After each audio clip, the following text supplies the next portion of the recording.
Pulau Bali kembali meraih prestasi bertaraf internasional. Bali dinobatkan sebagai pulau terbaik kedua di dunia dan terbaik di Asia.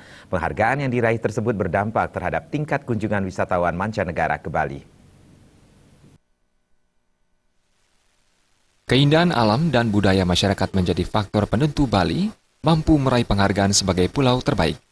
Ketua PHRI Badung, I Gusti Ngurah Rai Suryawijaya menyatakan, dinobatkannya Bali sebagai pulau terbaik akan menjadi suatu tantangan untuk tetap menjadi daya tarik dunia, melestarikan budaya lokal dan menjaga keamanan di Bali. Gelar Bali sebagai pulau terbaik di dunia tentu akan menambah daya tarik Bali di mata turis mancanegara yang mendorong mereka berwisata ke Pulau Bali. Dan bersyukur.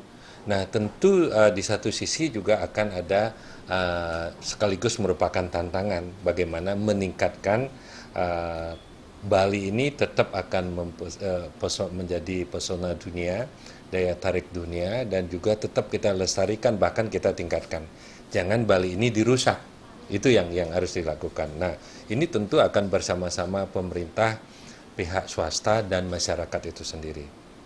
Nah, bagaimana? Apa ada pengaruh? Tentu dengan Bali ini termasuk pulau terbaik di dunia, tentu akan masyarakat dunia mengetahui bahwa mari kita datang ke Bali. Ke apa sih keunikan Balinya? Apa sih karena ini? Nah, inilah yang menjadi tantangan kita sekaligus. Bukan hanya keindahan alam saja, tapi karena adat istiadat dan budayanya, ini harus dipertahankan.